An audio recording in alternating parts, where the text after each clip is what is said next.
पूर्णत्व विजय एतोस्मतावं पदेवं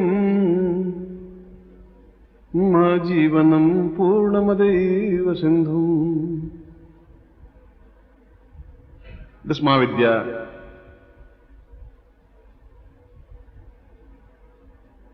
ग्रंथ में और छिन्नमस्ता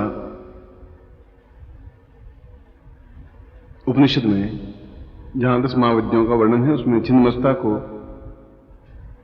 सर्वश्रेष्ठ महाविद्या कहा गया है। यूं तो जीवन में प्रत्येक महाविद्या श्रेष्ठ है, मगर जब तक मन में शांति नहीं प्राप्त होगी, जब तक हम शत्रुओं पर हावी नहीं हो सकेंगे, जब तक हमारी प्रसिद्धि और सम्मान प्राप्त नहीं हो पाएगा, जब हम हमारे कार्य सही ढंग से संपन्न नहीं हो पाएंगे, तब तक हमें जीवन में असफलता ही असफलता देखने को मिलेगी। और असफलता जीवन की मृत्यु है। जो निश्चय कर लिया जीवन में वहां पहुंचना है, तो फिर वहां पहुंचना ही है। और वहां पहुंचने के लिए जो बाधाएं, जो हर्डल्स, जो ऑब्स्टिकल्स जो आ रहे हैं, वो हमारे माध्यम से दूर नहीं हो सकते। अगर हमारे माध्यम से दूर हो जाते तो हम कभी प्रधानमंत्री बन जाते, या राष्ट्रपति बन जाते, या बिरला बन जाते, या टाटा बन जाते। हमारे प्रयत्नों से नहीं हो पा रहे हैं। उसके लिए दैविक बल चाहिए, ताकत चाहिए, क्षमता चाहिए। कोई बहुत बड़ा पहलवान एकदम से ऊंचाई पर नहीं पहुंच पाएगा। तो बाहुबल नहीं चाहिए, मानसिक बल से भी नहीं चलेगा, दैविक बल से चलेगा। और ये मेरे जीवन का अनुभव है कि अगर दैविक बल साथ में है, देवताओं का बल साथ में है, और यदि सही तरीके से प्रयोग है, तो निश्चित रूप से उस कार्य में सफलता मिलती ही है जो हमारे जीवन का लक्ष्य और उद्देश्य है। और इस उद्देश्य की प्राप्ति में, वो चाहे पढ़ाई पूरी हो, चाहे प्रमोशन हो, चाहे ऊंचा पद प्राप्त करना हो, चाहे राजनीतिक क्षेत्र हो, चाहे व्यापारिक क्षेत्र हो, उसमें आप चाहें या नहीं चाहें, शत्रु पैदा होंगे ही आप, और हैं। उन शत्रुओं से मुक्ति पाने के लिए आपके पास कोई रास्ता नहीं है। लड़ाई झगड़े से हो नहीं सकता, कोर्ट कचहरी से हो नहीं सकता, पुलिस से हो नहीं सकता, और लड़ाई हाथ लाठियों से और तलवारों से हो नहीं सकता। तो फिर ऐसा क्या उपाय, क्या जीवन ऐसे घिसट करके निकलना चाहिए, या जीवन में हमें जो निश्चय किया उस लक्ष्य तक पहुंचना चाहिए?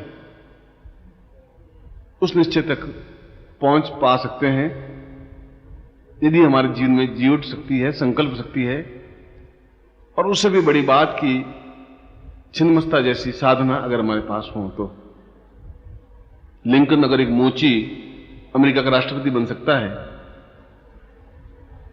अगर एक एक्टर अमेरिका का राष्ट्रपति बन सकता है, अगर बिल्कुल कूड़े पर से दाने बिखेर करके डिगाल जैसा फ्रांस का राष्ट्रपति बन सकता है, तो हम उससे ज्यादा श्रेष्ठ हैं। वे जीवन के माइनस पॉइंट से स्टार्ट हुए और जीवन की उच्चता पर पहुंचे। और आप उनसे पूछोगे क्या उन्होंने छिन्नमस्ता प्रयोग किया था? और आपको ये ध्यान होना चाहिए, उन्होंने किया या नहीं किया, मैं लिंकन के टाइम में जीवित नहीं था, इसलिए मैं नहीं कह सकता। मगर हमारा जो ज्ञान और जो क्षेत्र है, हमसे पहले उनके पास पहुंच चुका है, और वे साधनाएं हमसे ज्यादा डिवोटी बनकर, ज्यादा समर्पित होकर करते हैं।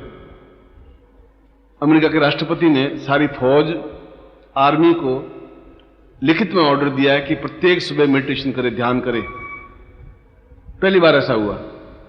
उनका कि एकाग्रता इनकी बढ़ेगी, ये ज्यादा शत्रुओं से जूझ सकेंगे। पहली बार उन्होंने मंत्र का उपयोग किया कि ये मंत्र अपने आप में इफेक्टिव है और इस मंत्र के माध्यम से सफलताएं पाई जा सकती हैं।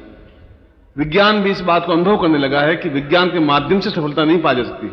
मैं आपको एक ही राइफल से भून करके सफलता नहीं दिला सकता। उन्होंने भी उस ज्ञान का सहारा लेना शुरू किया है, चाहे संकल्प शक्ति के लिए मेडिटेशन या ध्यान या धारणा या समाधि, और इन मंत्रों का, इन शब्दों के माध्यम से हम सफलता पा सकते हैं, चाहे भुवनेश्वरी साधना हो, चाहे छिन्नमस्ता साधना हो। और मैंने अमेरिका में कम से कम 25,000 लोगों को इस प्रकार के प्रयोग संपन्न करवाए आज के युग में, और उनकी यहां फाइल पड़ी है, आप पढ़ें कि उनमें से 99% लोगों को पूर्ण सफलता मिली। और हमें सफलता 30% मिल पाती है। इसके पीछे कारण यह है कि हमारा विश्वास डगमगा जाता है, संकल्प शक्ति में कमी आ जाती है, और पूरी क्षमता के साथ हम काम नहीं कर पाते। जो भी काम करते हैं अधूरे मन से करते हैं। अधूर मन से किया हुआ कोई भी कार्य सफल नहीं हो पाता। मैं उनकी प्रशंसा नहीं कर रहा हूं, मैं आपकी बुराई भी नहीं कर रहा हूं, मैं आप कर रहा हूं कि कर रहे हैं तो पूरी तरीके से करें, नहीं करें तो बिल्कुल नहीं करें, बीच में आकर के नहीं झूले हम। जिस साधना के माध्यम से मैं सफलता पा सकता हूं, उस साधना के माध्यम से आप भी सफलता पा सकते हैं। मैं तो उदाहरण हूं आपके सामने। और इसीलिए ऋषियों ने छिन्नमस्ता को सर्वश्रेष्ठ कहा गया है, क्योंकि दोनों प्रकार से कार्य करती है। शत्रु दो प्रकार के होंगे, एक तो आपके मानसिक शत्रु क्रोध, और क्रोध में हिंसा हो जाती है, बलात्कार हो जाते हैं। किसी लड़की के साथ बलात्कार होने में कितना, एक मिनट केवल विवेक समाप्त हुआ, बलात्कार किया, 10-12 साल जेल में भुगता और पछताता है कि मैं 1 मिनट क्यों ऐसे गलत चक्कर में पड़ गया। चोरी केवल 5 मिनट में करता है, हत्या 5 मिनट के लिए करता है और उसके बाद पूरे जीवन जेल में बीतता है। ये क्या है? ये क्रोध की अतिरेकता है, ये काम की अतिरेकता है। ये भी हमारे शत्रु हैं। जीवन को आप उन्नति कर रहे हैं और आप जेल में चले जाते हैं, और कुछ नहीं करेंगे तो आप उन्नति कर ही नहीं सकते। समाज में तो जूझना ही पड़ेगा आपको, और समाज में जूझने के लिए आप में क्षमता इतनी नहीं है। उस जूझने के लिए किसी गुरु की जरूरत है, किसी देवता की जरूरत है, और अपने आप की जरूरत है। और यदि ऐसा करते हैं तो उसमें निश्चय रूप में सफलता पाई जा सकती है, हर हालत में पाई जा सकती है। इसलिए एक तो मानसिक शत्रु, काम, क्रोध, लोभ, मोह, अहंकार, उन पर भी विजय प्राप्त करनी है। और दूसरे बाह्य शत्रु, चाहे वो पत्नी हो, चाहे पिता हो, चाहे बेटा हो, चाहे भाई हो, चाहे संबंधी हो, रिश्तेदार हो, चाहे पड़ोसी हो, चाहे ऑफिसर हो, ये भी शत्रु है कि हमारा जो अधिकार में मिलना चाहिए वो नहीं मिल पाता। तब मन में तनाव पैदा होता है, और उस तनाव से हम जीवन में निराश पैदा हो जाती है कि हमें क्यों नहीं मिल रहा, जो हमारा हक है वो हमें क्यों नहीं मिल रहा है। हम व्यापार कर रहे हैं तो लक्ष्मी प्राप्त क्यों नहीं हो रही, सफलता क्यों नहीं मिल रही है, हमें बीमार क्यों बने रहते हैं। कारण, रीजन क्या है, उन्नति हमारी क्यों नहीं हो रही है? इसलिए नहीं हो रही है कि ये हमारे शत्रु हैं। या तो आप अपनी एनर्जी उस शत्रुओं को समाप्त करने में लगाएं, या उन्नति के लिए लगाएं। या तो मैं आपको लिखूं, प्रवचन करूंगा, या बैठ के लिखूंगा, या गप्पे मारूंगा, या ताश खेलूंगा, या शराब पीऊंगा। एक बार में एक ही काम हो सकता है, दो तो काम कर नहीं सकते आप। इसलिए शत्रुओं पर विजय प्राप्त करना आज के युग में अत्यंत आवश्यक है, क्योंकि हर पग पर शत्रु हैं। आप सड़क पे खड़े हो जाएं तो कार निकलेगी, आपको कुचल के चली जाएगी, वह भी एक तरह शत्रु ही है। आप थोड़ा भी ध्यान नहीं रखा, अंग भंग हो जाएगा। घर जाएंगे और पत्नी ने जोर से बोला, आप उसे जोर से बोलेंगे तो कई 2 दिन की तनाव आपको पैदा हो जाएगा। ये भी शत्रुता ही हुई।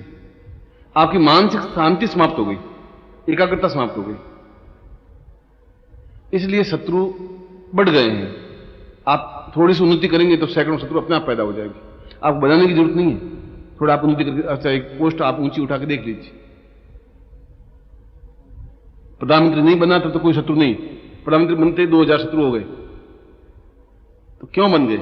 इसलिए कि उनको ईर्ष्या हुई कि हम क्यों नहीं बन पाए। बने, और इन सब लोगों से, इनमें अधिकांश लोगों से परिचय है, और उनके पास में साधनात्मक बल है। बिना साधनात्मक बल के जीवन में आज के युग में सफलता नहीं पाई जा सकती, चाहे हम 5 मिनट करें, चाहे 25 मिनट करें। इसमें नास्तिक और आस्तिक की कोई बात है ही नहीं। नास्तिक कोई होता ही नहीं। नास्तिक तभी तो होगा जब पहले आस्तिक होगा। पहले सोचेगा ये महादेव है, शिवलिंग है, तभी नास्तिक बनेगा। नहीं, शिवलिंग बेकार है। पर पहले एक बार तो आस्तिक बना, भाई शिवलिंग, इसको शिवलिंग कहते हैं। बिना आस्तिकता के नास्तिक नहीं बन सकता। वह तो केवल एक दिखावा, एक छल है, एक दूसरे के ऊपर प्रहार है कि मैं नास्तिक, मैं नहीं मानता। वो नहीं मानते, अपने बाप को भी नहीं मानते कि तुम मेरे बाप हो, इसका कोई प्रमाण है, कोई सर्टिफिकेट है उनके पास? है ही नहीं। मां ने कहा कि तुम्हारे पिताजी हैं, उनको मानना पड़ रहा है। मैं भी कई बार पूछता हूं, तुम नास्तिक पक्के हैं? पक्के। तुम नहीं मानोगे कि नहीं, मैं लिखित में बिना आंखों देखे नहीं मानूंगा। मैं तुम्हारे पिताजी क्या नाम है? कि मूलचंद जी। तुम्हें कैसे मालूम पड़ा? क्या मालूम? मूलचंद जी एक हरिलाल जी थे, कि मेरी मां ने कहा है। तो फिर मां की बात मान रहे हो, मां सर्टिफिकेट दिया है? नहीं, मां ने कहा है। तो फिर मेरी भी बात मानो कि भगवान से सफलता मिलती है। या मां की बात भी नहीं माननी चाहिए, या फिर मैं कह रहा हूं उनकी बात मानी। इसलिए जीवन में अड़ियल बनने से काम नहीं चलता, छल करने से, शब्द जाल से कोई काम नहीं हो सकता। जीवन में एक निष्ठा चाहिए, अपने ऊपर विश्वास चाहिए, कॉन्फिडेंस चाहिए। भगवान पर कॉन्फिडेंस हो, अपने गुरु पर कॉन्फिडेंस हो, वो रास्ता में बताए और सही बताए। गुरु भी सही हो, जो सही रास्ता बताए। ये गुरु की भी ड्यूटी है। अगर वो छल करता है, झूठ बोलता है, पाखंड करता है, तो गुरु नहीं है तुम्हारा। और ऐसे गुरु आपको 2 रुपए में 10 किलो मिलते हैं। जाइए बाजार में घूम के लिए आइए, हरिद्वार में जाइए, थोक के भाव मिलते हैं। मथुरा में चले जाइए, जहां भी जाइए, मगर वो आपको मंदिर के लिए चंदा मांगेंगे, मकान के लिए चंदा मांगेंगे, कुछ आप दक्षिणा मांगेंगे, फीस मांगेंगे और करते रहेंगे काम। उनकी जीवन शक्ति यही है। जो भीख मांगता वो आपको क्या दे पाएगा? खुद ही मांग रहा है, वो आपको देगा भी क्या? कैसे देगा? इसलिए गुरु पर भी विश्वास होना ही चाहिए, अगर वो सदगुरु है तो। और अपनी जो साधना करवा रहा हूं उस पर भी विश्वास आपको होना चाहिए कि मंत्र सही है। मंत्रे तीर्थे दुजे देवे देवज्ञे भेषजे गुरु यादृशी भावना यस्य तादृशी फलितम मया। मंत्र में तीर्थ पर, देवताओं पर, डॉक्टर पर अगर आपको विश्वास नहीं है तो आपको कोई दवा लाभ दे ही नहीं सकती। विश्वास करना पड़ेगा। वो गोली जो दे रहा है, फिर आप सही है, खराब है, मर जाऊंगा, जिंदा रहूंगा, तो आप गोली नहीं खा सकते, टेबलेट नहीं, इंजेक्शन नहीं दे सकते, आप डाउटफुल हो जाएंगे। या उस पर विश्वास करिए या मत करिए। तीर्थ में आप हरिद्वार जाते हैं तो बहुत स्नान करके एकदम आनंद आप अनुभव होता है, और हरिद्वार में सब लोग टट्टी उसमें जाते हैं और कोई जय नहीं, सीधा बैठे टट्टी गए घर में गए, उनके लिए नदी इस ढंग की और हमारे लिए आनंददायक है। तो विश्वास की बात नहीं। इसलिए मंत्र में, तीर्थ में, देवताओं पर, देवज्ञ, भेषजे का मतलब इलाज करने वाला, गुरु, यादृशी, जितनी आपका भावना है उतना ही फल मिलेगा। 10% आपकी भावना, 10% फल मिलेगा। या तो पूरी तरह समर्पित होइए, पूरा विश्वास कीजिए, या बिल्कुल मत कीजिए, बीच में मत रहिए। और बीच में रहने पर सफलता नहीं मिल पाती। इंग्लैंड अमेरिका में क्या है कि या तो शिष्य बनेंगे ही नहीं, बनेंगे तो अपना सब कुछ लुटा देंगे, बस फकीर होकर के आपके सामने खड़े हो जाएंगे कि गुरु जी आप जाने। वो बीच में नहीं रुकते, और आप दें नहीं दें, करें नहीं करें, होगा कि नहीं होगा, शायद हो, चलो कर लेते हैं, देख लेते हैं, उम्मीद तो नहीं है। एक तो यहां गड़बड़, फिर आपकी पत्नी या पति आपके महान शत्रु कि तुम क्यों बर्बाद हो रहे हो, इससे कुछ नहीं होना, दुकान पर बैठो, 2 गज कपड़े फाड़ोगे तो ज्यादा अच्छा रहेगा, ये क्या चक्कर में पड़ गए हो, ये रोज घी क्यों जला रहे हो, वो प्रबल शत्रु पक्की। अब तुम चुप के करो साधना कि चलो इसको मालूम नहीं पड़ेगा, तुम करें। अब तुम फ्री माइंड हो ही नहीं पाते। घर में शेर पाल रखा है तो फिर आप ध्यान रखिए थोड़ा, और क्या करें। सर्कस में रिंग मास्टर बनिए आप, या फिर शेर पालें तो ओंकार सुनिए। कई पति ऐसे होते हैं जो पत्नियों को मतलब घास फूस समझते हैं। ये तो एक भावना है, इसलिए आपको गलत काम नहीं कर रहे हैं। मैं आपको गलत काम सिखा नहीं रहा हूं, शराब पीना नहीं सिखा रहा हूं, बीड़ी पीना नहीं सिखा रहा हूं। मैं आप कह रहा हूं आप करिए, सफल नहीं मिले तो मैं जिम्मेवार हूं, 100% जिम्मेवार हूं। क्योंकि मैं वही बात कहूंगा जो मैंने अनुभव की है। अगर मैं अनुभव नहीं करता तो मैं आपको नहीं बताता। इसलिए छिन्नमस्ता प्रयोग और छिन्नमस्ता साधना और छिन्नमस्ता मंत्र आज के युग में प्रत्येक व्यक्ति के लिए आवश्यक है। अब जिसके भाग्य में लिखा है वो साधना कर लेगा, मन जाप कर लेगा, गुरु मिल जाएगा। जिसके भाग्य में नहीं लिखा है वो नहीं मिलेगा। मेरे पड़ोस नहीं आएगा, मेरे पास नहीं आएगा 10 साल में, और जम्मू से व्यक्ति आ जाएगा तो आ जाएगा। जम्मू से मैंने को लेटर नहीं लिखा, वो आकर के साधना कर लेगा, मन जाप कर लेगा। ये तो संयोग है। अगर संयोग है तो फल मिल जाएगा, और नहीं मिलेगा तो नहीं मिलेगा। मैंने कहा कि हरिद्वार जिनके लिए पवित्र है उनके लिए पवित्र है, जिनके लिए पवित्र नहीं है नहीं है। गंगा खुद आके नहीं कहेगी तुम मुझमें स्नान कर और पवित्र बन, गंगा नहीं कहेगी। आदमी को पवित्रता अपने मन में रखनी पड़ेगी। इसलिए छिन्नमस्ता को सभी महादेवियों में श्रेष्ठतम माना गया है। इससे व्यक्ति की सारे ऑब्स्टिकल, परेशानियां, बाधाएं, अड़चने ऑटोमेटिकली दूर होते रहते हैं और उन्नति की तरफ तेजी के साथ बढ़ जाता है। प्रयत्न करने पड़ेंगे, मगर जो काम नहीं हो रहे हैं वो होने लग जाएंगे। चाहे व्यापार का मामला हो, चाहे नौकरी का मामला हो, चाहे प्रमोशन का मामला हो, चाहे मित्र बनाने की बात हो, चाहे आर्थिक उन्नति की बात हो, चाहे रोग रहित होने की बात है, ये सब कुछ सही डॉक्टर मिल जाएगा, सही गुरु मिल जाएगा, सही रास्ता मिल जाएगा, सही मार्गदर्शन मिल जाएगा। किसी न किसी माध्यम से ही काम होगा। मगर वो रास्ता छिन्नमस्ता खुद आके भले तुम्हें कहे कि नहीं कहे, तुम उस लेवल पे पहुंचो कि नहीं पहुंचो कि वो प्रत्यक्ष हो सके। क्योंकि पहली क्लास वाला एमए का इम्तिहान नहीं दे सकता, मगर धीरे धीरे आप मैट्रिक का इम्तिहान, फिर बीए का, एमए का कर सकते हैं आप। अच्छा, छिन्नमस्ता प्रत्यक्ष भी हो सकती है और लोगों ने किए हैं। ये मंत्र थोड़ा तीक्ष्ण है, मगर इसमें कोई घबराने की बात नहीं है।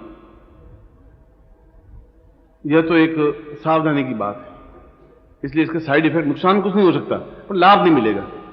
ऐसा नहीं कि इससे विपरीत फल मिल जाए। अगर आप मंत्र सही नहीं किया या साधना सही नहीं की तो यह हो सकता है कि आपको सफलता नहीं मिले, पर यह नहीं कि इससे कोई नुकसान हो जाएगा। डाउटफुल होने से काम नहीं चलेगा।